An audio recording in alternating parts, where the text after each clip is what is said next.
Make way for the master poet.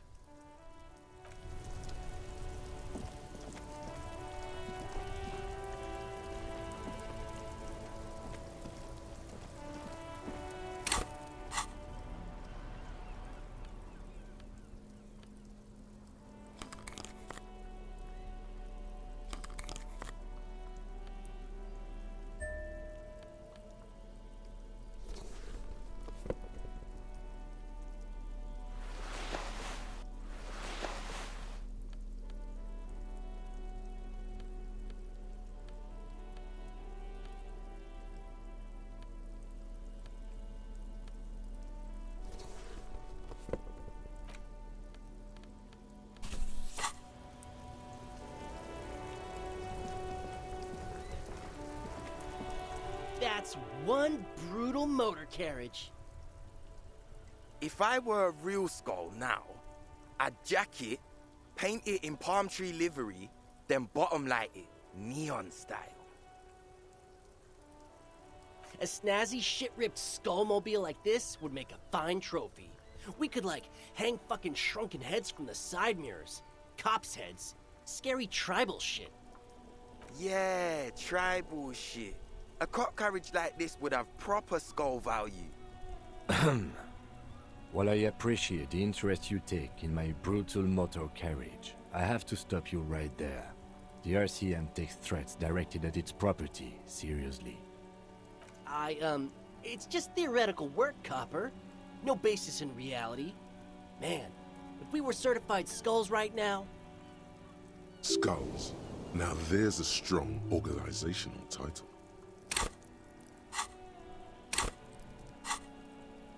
I can tell you who we're not, cop. We're not snitches or skulls. Which is not to say that the skulls are bitches and... On the contrary. The part of this presentation you want to take home with you, cop man, is we're not part of the skulls yet. Okay then, let's indulge in some intellectual exchange. These young men seem eager to share their beliefs. You don't know? What kind of cop are you? It's not a question. Don't get into it.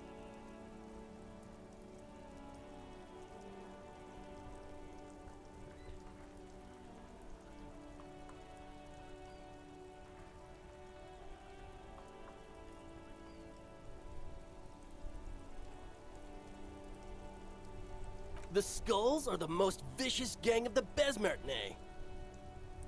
Besmatine, or the Besmati, the Immortals, are West River Sholian crime syndicates. The nastiest bunch of psychos ever. Jacking carriages and getting into high-speed chases. Possessing an infinite amount of fuck-all swagger, infamous for their non-verbal modus operandi. If a skull spots you, he will pull out his dagger and stab you without saying a word. The lieutenant's voice is as calm as usual, a testament to the violence and death he's witnessed through the sight of his firearm. They usually occupy the burnt-out quarter in Jamrock, or you can find them loitering around their brightly painted bottom-lighted vehicles. I can't wait to become a skull. Bottom lights are wretched aggressive. Murder? Yeah, sure. We'll gladly tell you everything we know about it. It was a man. Also, he was hanged. He was hanged from a tree. Yeah, I mean, duh. These punks don't know anything. Let's just move along. Hey, stop right there. How does one know anything? Ah, this sounds like epistemology, a field so occupied by thought that it begins to question thought itself. Exactly. How can one know shit? For example, how can one be sure that there truly is a body hanging behind a hostel? What if it's art? Or just a mere specter? Maybe it's true. The hanged man is merely a prop in a performance. We are the audience. and the artist is hiding somewhere in the dark?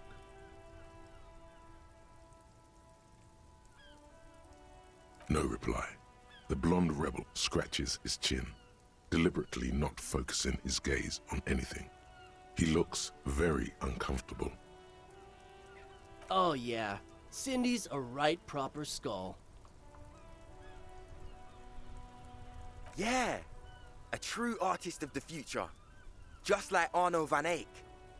By the way, if you see Cindy, give her our regards. For all their nihilistic posturing, these young men are not lacking in youthful idealism. Odd, there isn't a hint of hate in them. It's like they're piss and fuck the world out of some kind of moral obligation. The lieutenant on your left is unusually lenient toward them. Old man, it doesn't matter. You'll be long gone before his greatness is recognized. Yep, old as fuck. Yeah, man. It's like at death's door. No wonder you know nothing about the future. You won't be there. Judging by that, Van Eyck is some sort of musician.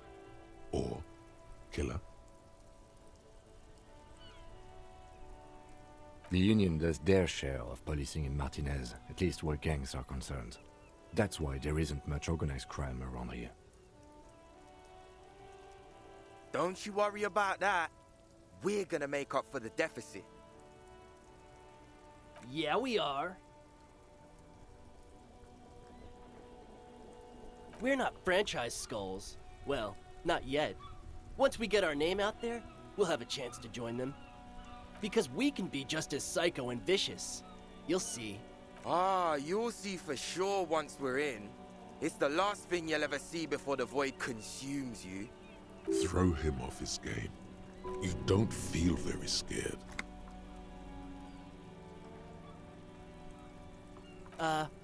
Well, yeah, I mean, we're only saying practice things for now, so we don't mean no harm to the Skulls brand, or to you. This is definitely something the Skulls would say. But we're not trying to encroach on the Skulls branding anyway. On the contrary, we're just here to market it. We think of it more like two franchises merging. You know, us two and the Skulls. I really feel like we would add more to the table. Spice things up here in Martinez, you know. Get the old machine of pain and suffering oiled up real good.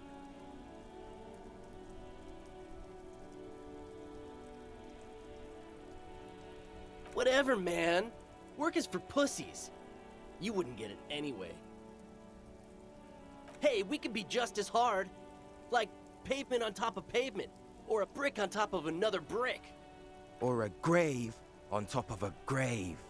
These kids have the vocabulary, but might be missing a brain. Wouldn't a grave on top of a grave be just a big hole? What's hard about holes? Filling them up, baby. Mm-hmm.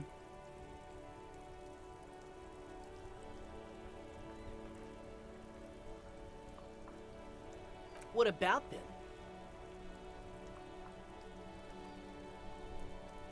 Well, first off, it's a statement and not necessarily something that characterizes me as a person, even though the statement has character. And I do like piss. The word piss epitomizes the struggle taking place in the world. Things being defined as they seem, not as they are. And I guess it's also about communal spirit, the future, and truly appreciating our differences. Also, you've got to admit, it catches the eye. And since the Grand Piper is slowly but steadily moving towards basing the economy on it, attention, it is imperative that the medium itself convey the message. What I mean by this is, we are all pissed, and that the world is inherently meaningless. Though he seemed lacking in vocabulary, it seems that the young man has expertise in at least one field, even if it's rather narrow. Like I said before, many men keep searching for the one, for so-called true love, which is actually just obsession masquerading as kinship. The thrill of the chase, The hollowness that fills your chest cavity after catching it. To catch a fish, you'll need to hurl the lure many times, and even then it isn't certain that you'll get anything. If you blow up the lake, though, you get more fish in a shorter time. And, for time is of the essence and fleeting ever so quickly, one must think of a way to fuck the whole world and not get caught up in fucking someone. Because when one fucks everything, he fucks nothing. And that, to me, feels glorious. Sticking your dick into the void. Hate to admit it, but in a weird way, he's got a point. Is it a coincidence that here we have 2 badass jackets and 2 badass cops? Yes? What is? What are you implying? I'm not sure I understand you, Detective. Neither. Fine, if only to end this discussion.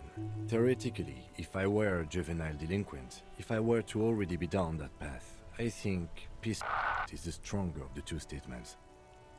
Seems about right, especially considering your heroic exit attempts. That's an origin story for a dynamic duo right there. So are we done here? Or you don't need us around for your secret whisper party, do you?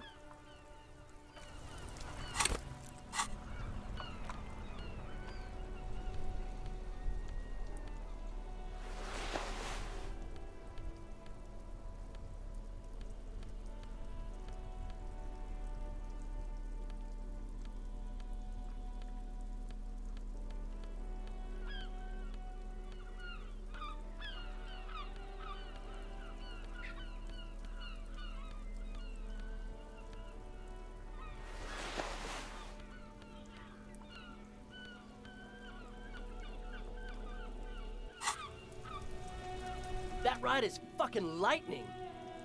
Hey, piss. Look who it is. Shrunken cophead material. No, no, no. Don't ask anything.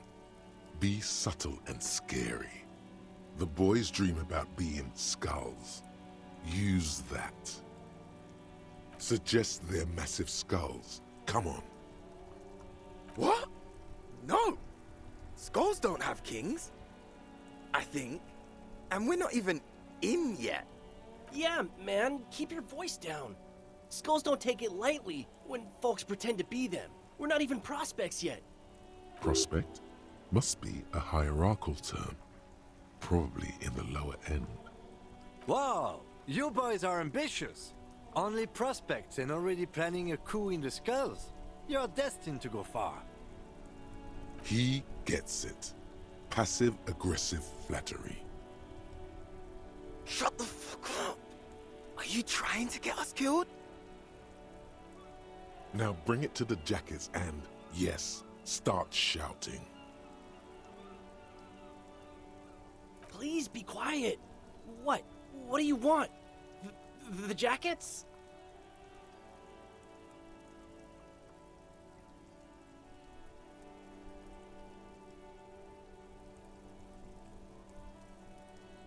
You got it. No need for cruelty.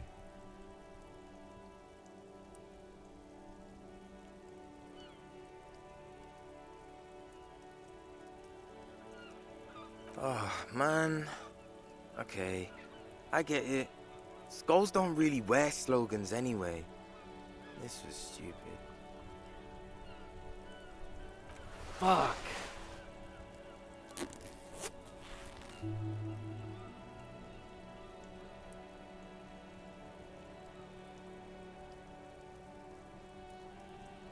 The lieutenant watches the boys take their jackets off with mild amusement.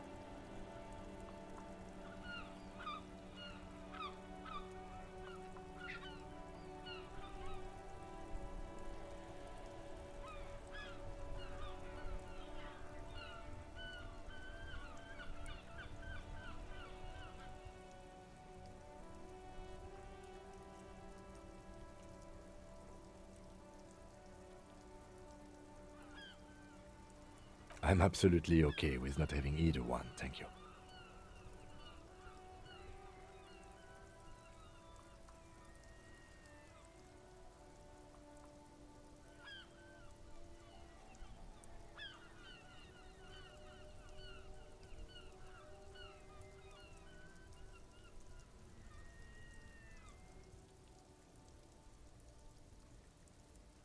This case doesn't require us to go undercover or raise hell.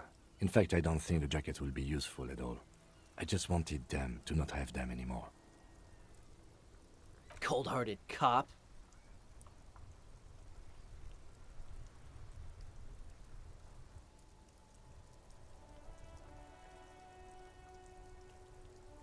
The need will not arise.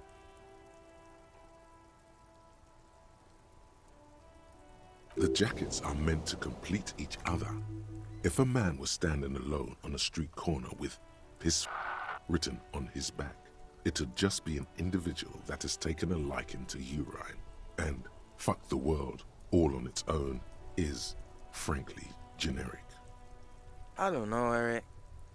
It's cold out. Yeah, let's get out of here. The cops fucked us.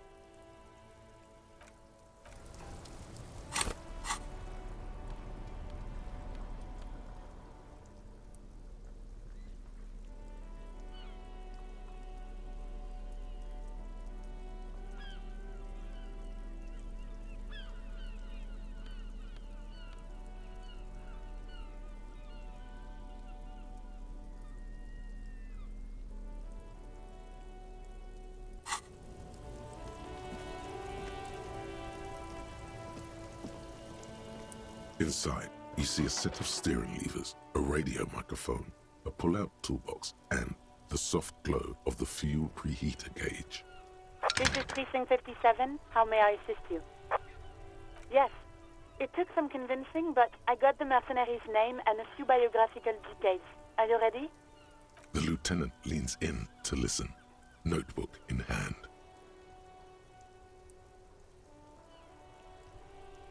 That suit of armor was issued to an Oranese citizen named Elysium.HC. That's E-L-L-I-S K-O-R-T-I-N-A-I-R. Exact date of birth, unknown. He was signed into the Elysium County Neonatal Care Unit on 28th of February, 09. He was found as a newborn in a leaf compactor near an abandoned farm. He spent 4 months in the neonatal unit, survived apparently, and was assigned to a foster family at 2. According to Clausia, Lele said his real name wasn't really his. Perhaps that's because he was fostered. This is what the ICP knows about him. He was raised by foster parents, entered the East Brand Military Academy in Vredefort at 17, then served in the Oranese forces till he was honorably discharged in 41, just a year before the Seminese conflict. Then the armor followed him to Seminine, or at least I assume it did. And that's it. There are no records of his employment in Crenel, or any of its other incarnations, or him even entering Revachol. It's a garden tool used to press leaves into these cubes. It's a detail the hospital had, the only detail in these files. So I thought it would be good for you to know. It is. Thank you, Alice.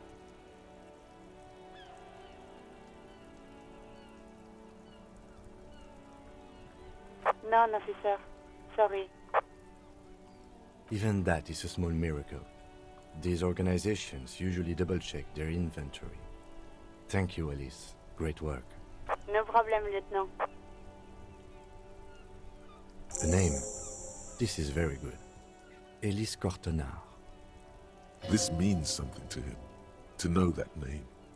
Like naming a case. It's important. I'm glad the inquiry was helpful to your investigation, officer. Did you have any other questions?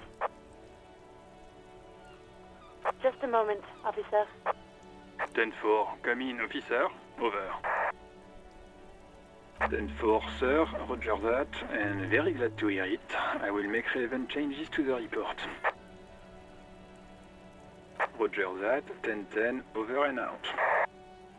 A metallic drawer slides out from under. The pull-out toolbox slides back into it. This is Precinct 57, how may I assist you? It will take just a moment, officer. Her voices fade out into the familiar radio static. Gottlieb, what you get yourself into this time? I didn't, but now I do. How's the drinking going?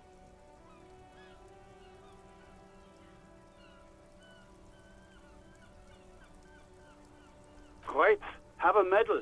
I have an autopsy to attend to. An autopsy of one Chester McLean who died of fish poisoning. Fucking, I'm not dead. It just hurts, okay?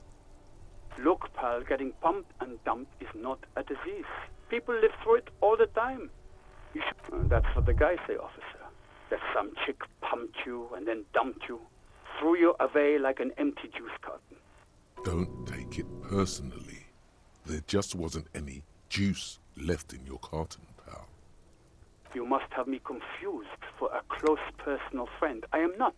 I am a medical professional with a constant idiot emergency on my hands. You hear someone whine in the background. My eye, Doc, my eye. Oh, it's you. I know a woman skilled at that sort of thing over in Jamrock, but I wouldn't want to inflict you upon her. Best of luck, detective. Mm-hmm. Anything else I can help you with, officer? Just a second, officer. Sylvie Malaika on the line for you, officer. Yes, hello? Oh, great. What else do you need, detective? Uniform? I never saw you in any uniform. You had your things on. The disco things. You hear the call breaking up on the other end of the radio, and then the already familiar voice. Anything else I can help you with, officer? 57's over and out. In the cabin, you see a set of steering levers.